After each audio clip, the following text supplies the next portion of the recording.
Wow, can you believe it is day 11 of the ISI Solutions 12 Days of Christmas? Man, this time has just flown by. Let me introduce myself. My name is Tim Smelser. I am the owner of ISI Solutions, which is a agency that specializes in helping business owners sharpen their online tools to help them grow their business. And hopefully you tuned in to yesterday.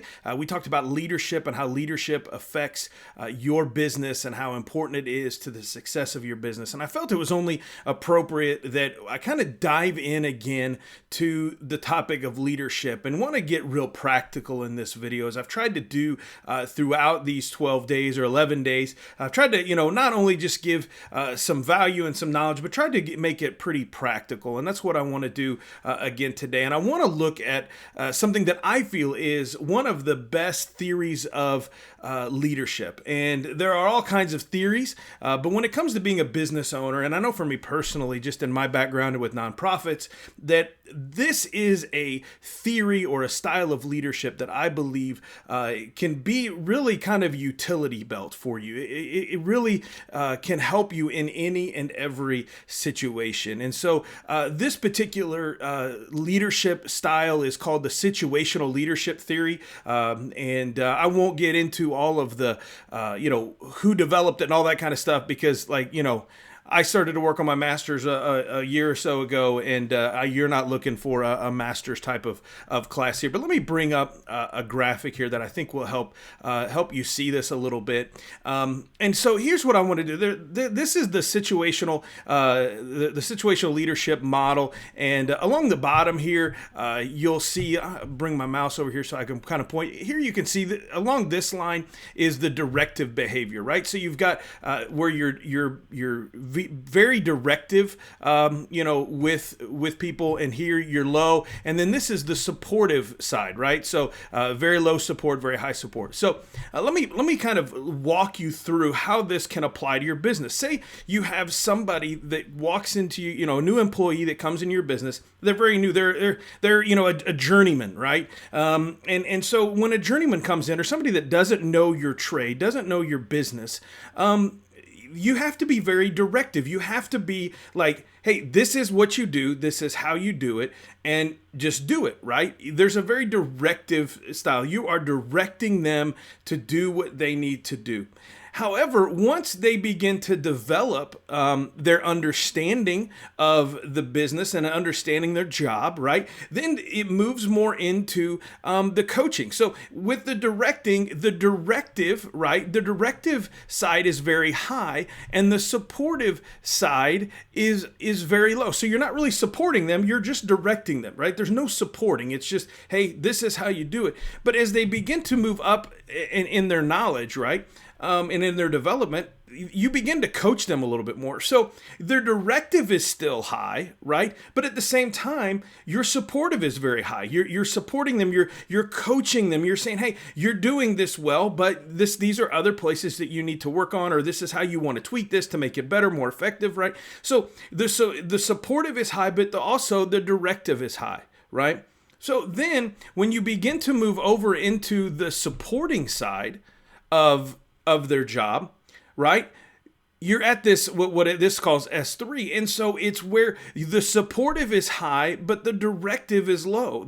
You're supporting them. You're still encouraging, you're helping them, but you don't have to tell them what to do, right? You're making sure they have all the necessary resources that they need to have, right?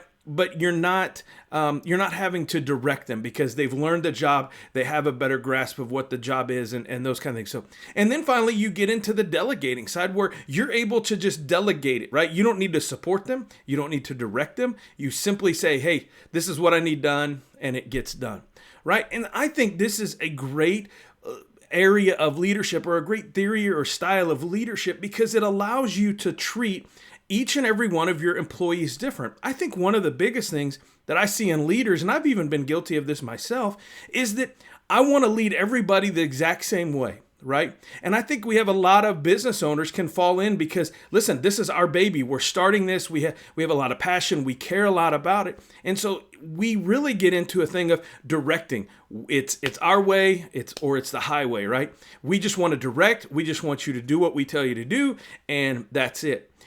But people get tired of that style of leadership, right? Once they begin to learn their job, to be able to do their job better, and once they begin to see things that need to be improved or things that need to change, and the leader or the business owner refuses to listen to those, the supervisor refuses to listen to those, then they get frustrated. The employees get frustrated. The workers get frustrated, and they finally give up and they leave, because then they go find somebody else that maybe will help them, or what maybe listen to some of the things they have. And so I think that's one of the biggest things that we can begin to understand, is that when we walk through this, right? When we walk through this situational leader and we look at the situation, what does person A need from me?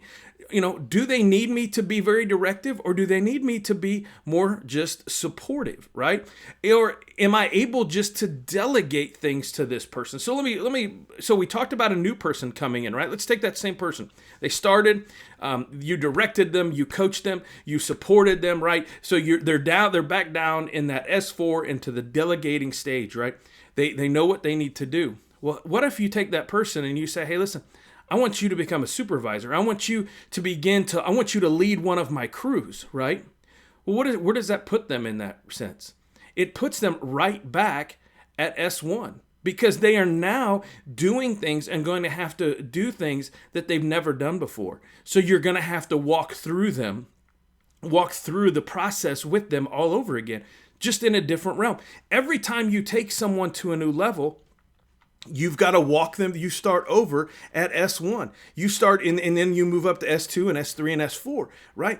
Every time you move up a level, right, you've got to be coached. You've got to be supported, right? You have to be able to walk yourself and lead yourself through this same process. And so I love this style of leadership, or this approach to leadership, because I really believe that when we sit back and we look at our employees and we look at people that we're leading and we determine where they're at in the process, it will really help us be able to talk to our employees, be able to lead our employees better. Now, I want to draw your attention real quick here to this D1 on the bottom, because this also corresponds with what we're doing. So this D1, again, it corresponds a lot to the directive. And so in the D1, there's a low competency, but there's a high commitment in their developmental level, right? So when that journeyman comes in, they have a low competence.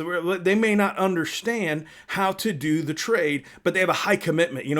They're full of vigor. They want to do well. They want to succeed, and they want to do everything right? So then they move into D2, which this is called a delusion learner. It's a delusion learner where there is some competence, but there's low commitment, right? Really, I look at this, and sometimes I wonder about the word commitment, but I think it's there's some competence, they understand things, but there is a low commitment to being able to do the job.